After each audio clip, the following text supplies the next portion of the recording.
Malcolm is to us a father, and he is one of the founders of this great historical phenomenon, which is the rebirth of Islam among its children in this part of the world. The Mandinkas say, the Mandinkas are a great West African tribe. They are kings and noble people. The Mandinkas say the world is old, but the future springs from the past. The world is old, but the future springs from the past. It springs from the past like a lion. The African people who were brought here were great people, and the crime that was done to them is one of the greatest crimes in humanity.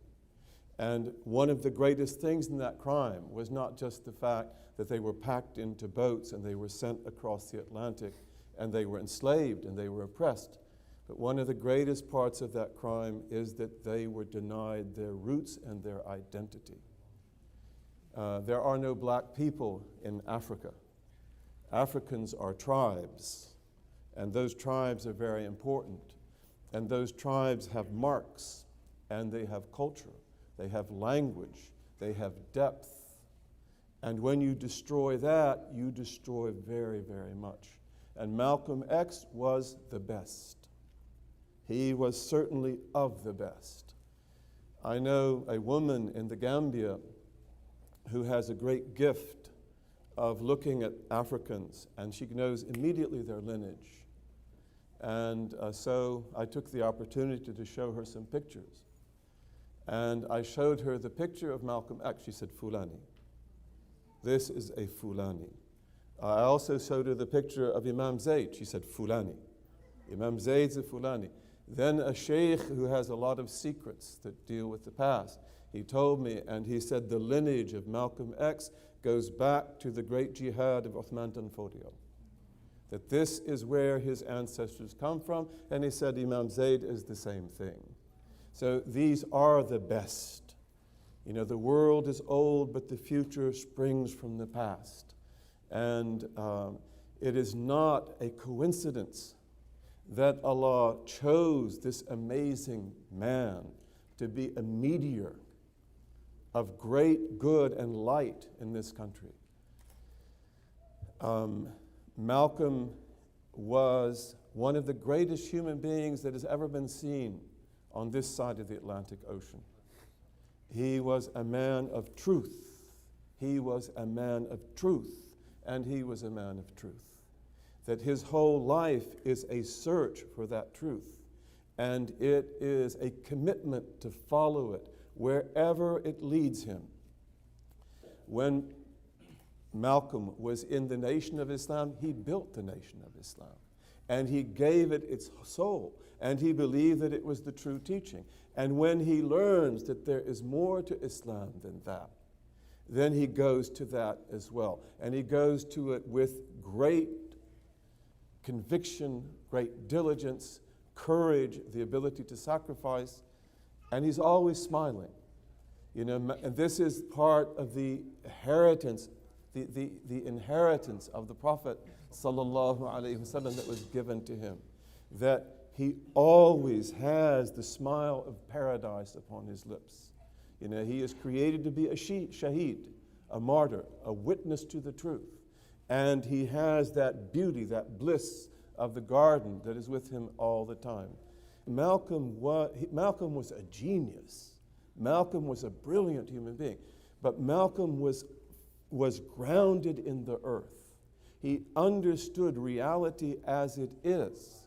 And he worked with reality in an extremely pragmatic way. And he was a communicator. Some people say that Malcolm is the founder of the soundbite, you know, in American history, because of the fact that he had this way of saying things, the ballot or the bullet. You know, he would say, for example, that a man who does not stand for something will fall for anything. That is a wisdom and a truth, which is basically his life experience boiled down to the point that a man who does not stand for something, he will fall for anything. The Arabs say, al-badi'u akram. The person that begins it all is always the most noble. Malcolm's life is like that of a meteor. He crosses the horizon. He fills the sky with light. He illuminates the darkness. And then he's gone, just like that.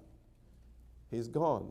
People like that in the world that he lived in, to speak the truth, consistently to speak the truth, and not to allow anything to make you deviate from that, not to be for sale, not to be open to temptation or fame or anything like that, but to live a life that is for justice and the truth. That is an amazing thing. But that also means that you will pay your dues for this. And Malcolm was ready to pay his dues. He did. And he knew that his father had stood for the truth, and his father was killed. And Malcolm believed that my destiny is not going to be any different from that. People begged Malcolm to go away. I read a letter in the Schomburg Museum. Our sister Aisha in New York, who works at Schomburg, they put on a beautiful exposition of Malcolm's life in 2005. And they brought out lots of letters and documents that had never been seen in the public before. Really beautiful ones. And I read a letter that was written by W.D. Muhammad. And he also comes from a noble African lineage. Those are Wolofs. That family is the Wolof family. And he was begging Malcolm, to leave. He said, just go away for a year, 2 or 3. Malcolm knew that he would be killed anyway. And he insisted that that be done here where people can see it, and that he would face up to his destiny. May Allah have mercy on him. And we pray that Allah also protects his family, his descendants, and that he protect them from all evil and from deception, and that he guard them, and that he enable them to take the baton as well of their beautiful father. That's a really, really important thing. And I think one of the most important things is the fact that Malcolm, who was an extremely pragmatic, extremely rational person, he also knew how to do things. And one of the greatest things is that he was a builder of institutions. Everything he did was not just an idea, it was not just talk, but it was the establishment of institutions. This is one of the reasons why he saw that the Nation of Islam was such an important precedent, because of the fact that it was trying to institutionalize a way of life that could bring back black people back to their heritage. And his personality was extremely charismatic, extremely beautiful. He could have done so much just by that, but instead, he creates institutions. And, we have got to do that. Ideas are not enough. Beautiful words and charismatic people, and we have a lot of that in our community. We are gifted with a great generation. The world is old, but the future springs from the past. We come into the present bearing realities from the past that we do not know, and this is a very blessed generation. We will do things bi-idhnillahi ta'ala. We will create institutions, but we have to build this institution that we're in right now. One of the great things about our brother Osama is that he's extremely conscious of that also, that this has got to work on an institutional level. We have got to create something that does this work, not just here because we have a number of really gifted and devoted people, but because we establish and institutionalize something that can replicate this, in Chicago, in Alberta, and in other parts of the world, bi-idhnillahi ta'ala. In my own life, Malcolm is my father, because he is the one who gave me my life. I have a physical father who was a very great human being and who was also a believer and a beautiful person. He gave me my physical life, but Malcolm is the one who brought me into this religion. In my own personal history, I was not unaware of what Islam was.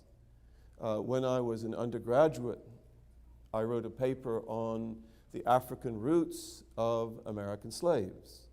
That was in like 1967 or 1968. And it was part of a history class that I was taking on the Old South. And although people weren't talking about that, that was what I wanted to know. And I wrote the paper. I learned about the Mandinkas. I learned about the kingdom of Ghana and Mali and Songhai. I learned about the intellectual tradition of West Africa. And I got a really high mark on my paper. But that mark showed me that Islam is an amazing religion. It is a very rational religion. It is a civilization-building religion. And this was the roots of the Africans who were brought here, of many of the Africans who were brought here. And in fact, even those Africans who were brought to the Americas, who were not Muslims, they were still under the influence of Islamic culture, because Islamic culture spread in West Africa long before the religion spread. So it was also taking the people in. But that wasn't something that spoke to me personally so that I would consider becoming a Muslim. And I really felt at that time, this was in 1969, I really felt the need to believe. I wanted to believe. But what can I believe? I had been a Christian, but Christianity is too problematic. And the authenticity of the religion cannot be proven. Even the most simple things. You take any text from the Gospels, and it's problematic because of the fact that the manuscript evidence contests everything which is there. And religion has to have certainty. Belief has to have certainty. So I really wanted to believe, but what do I believe? And then in the end of 1969, I began to read the autobiography of Malcolm X, and it caught me. It really took hold of me, and it's really like Malcolm who did that. It's like, I knew about Malcolm. I knew about Malcolm as a leftist. I knew him as a socialist, but the autobiography really took me. In fact, it's interesting, you have something that hooks you. In me, the thing that hooked me in the autobiography of Malcolm X is when he said that Islam is the religion that abolishes fear. Is that possible? Because I myself was not a cowardly person, but I was a person that was filled with lots of fears and anxieties, especially about what is the purpose of my life? What am I doing here? How am I living here? So that really got me Islam is a religion that abolishes fear. That's what hooked me. I read the book all night. And it was really that statement which in my case held me. And then, by the time that dawn came, I went and opened the curtains. I was in Ithaca, New York at the Cornell University. It was a beautiful day. The sun was shining, and it never shines in Ithaca, New York. They say it's a good place to go to commit suicide, and I love the sun. And I get really depressed in Cornell. It's like, the sun never shines here. And I went and opened the curtain. It was a beautiful day. The sun was shining. There was freshly fallen snow. It was the 2nd of January, which is also my mother's birthday. May Allah have mercy on her. And I just felt incredibly different. And for 6 years, I had really not believed in anything, but I wanted to believe. But I hadn't believed in anything. And I went and sat down where I had been reading the book all night. And I asked myself, what did you learn from this book? And my answer to myself was, you learned that God and Allah are the same. Elementary question, but not for people who had a background like me. Because we were brought up in the Christian church. It was drilled into us that Muslims, we worship God, and the Muslims worship Allah. They worship another God. And although I knew that wasn't true, I had read it in books that, the word Allah means God in Arabic, but still it's like there was something there. I could not embrace that word.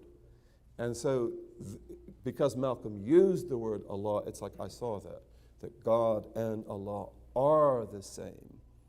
and also that he guided Malcolm X to the truth. So basically for me, that was like, if this is good for you, this is good for me. And Malcolm also said that this is what we need, you know, that the cancer of racism that is eating away at this country, you know, it cannot be cured except by this. And to me, it's like it was just a natural thing to do. And this is a great blessing from Allah, to follow Malcolm X. This was a great blessing from him. Ibn Ata'Allah says in his words of wisdom, سبحان الذي لم يجعل الدليل على أوليائه إلا من حيث الدليل عليه ولم يهدي إليهم إلا من أراد أن يهديه إليه. So he says, glory be to him, to God, to Allah, who did not make the signs that lead you to his awliya any different from the signs that lead you to him. You know, so to come to know God, to know that he exists, the mentality that you have to have for that, the personality structure that you have to have for that, the insight that you have to have for that, the devotion to truth that you have to have. That is also what will enable you to see the awliya. That is also what will enable you to see the people of Allah, the people whom Allah loves and the people who love Allah. وَلَمْ يَهْدِ إِلَيْهِمْ, and glory be to him who does not guide to the awliya anyone except the one that he wants to guide to him. So this is one of the greatest roles of Al-Hajj Malik, you know, in our world. That he is one of the awliya, no question about that. He is a person who practiced what he knew and who believed very sincerely. The exposition that was put on in the Schomburg Museum in 2005, that's one of the things it stressed, that Malcolm was actually always a believer, that this was something deeply embedded in his soul. And they had letters that he'd written in prison to this effect. You know, some people have said that in the autobiography of Malcolm X, that Malcolm actually plays that down. And there's certain reasons why he does that, because he wanted to credit everything to Elijah Muhammad. When he wrote the autobiography, you know, he was still a follower of Elijah Muhammad. It's towards the end of that he changes. He has only 50 weeks to live after he makes that change. So a lot of what is reflected in the autobiography is the old Malcolm of the Nation of Islam. Okay, so, but, you know, Allah guides to his awliya, you know, the ones that he wants to guide to him. And for me, that was the amazing thing about it, because I wanted religion, I wanted to believe in God, and I wanted to believe in the oneness of God, the oneness of Allah. And yet, it's like all the beautiful things about Islam, about Muslim Spain, Muslim Portugal, about the Ottoman Turks. I read all that. I studied that in history. I studied about West African Islam. I saw that Islam is very rational, very beautiful. It brings people together. And yet, it's like the secret was Malcolm. So when Allah showed me the light of the religion through this wali, this great martyr, then it was the key to which I came into Islam. I'm very thankful for that. And the people who have been blessed with that blessing are in the thousands. You know, we are the children of Malcolm in that sense. And we ask Allah Azza wa Jal to make us worthy of that and to enable us to really master this religion. One of the greatest losses to this country is the assassination of Malcolm X. He was 39 years old. He was almost going to be 40. He was killed in February. His birthday is on this day. He was born in 1925 and he's killed in 1965. And Dr. King, who was very influenced by Malcolm, Dr. King also comes from noble lineage as well. Dr. King was an amazing man. He's younger than Malcolm, but he's also killed when he was almost 40 years old. The loss of these two people was a great loss to this nation, not just to black people, to everybody. But we have to take that baton, bi-idhnillahi ta'ala. We have to live by that, bi-idhnillahi ta'ala. 1965 in the history of Islam in this country is really a major watershed. It is, of course, the year in which Malcolm is killed. And that is a great tragedy. That is a great loss, but then at the same time, it also brings new things to play. So one of the things that it does is it brings lots of people into the Islam that Malcolm had espoused. So it's actually also the beginning of the formulation of sound Islamic teaching in the American community, which is the Islamic teaching of the ancestors, of those great ancestors who came here, from West Africa and elsewhere. 1965 is also the year in which the Civil Rights Act is passed. That's a major triumph in American history, and the Nation of Islam was an essential part of that too, because it takes another position, which is a very strong position, and therefore it forces the establishment to adopt people that before that they were not interested in adopting. So Malcolm has a big role there. Also 1965 is the year when the quotas on immigration into the United States were changed. Before that, it was very difficult for a non-European to get access to the United States. This was a white supremacist country, and they wanted people that had that kind of a background. But in the wake of 1965 and other things as well, like the competition of the United States with the Soviet Union in the Cold War, then that is all changed. The quota system is changed. And that opens the door also for the other brothers and sisters to come here so that we meet together. Those are the immigrants, the recent immigrants, and their children. And then within a period of just a few decades, the Muslim population of this country grows to just a drop, which it was in the 1960s and the early 70s, till it becomes like 1% or 2% of the population. So Malcolm is a major watershed in that. We ask Allah to make us worthy of this legacy and to live it and to establish it bi-idhnillahi ta'ala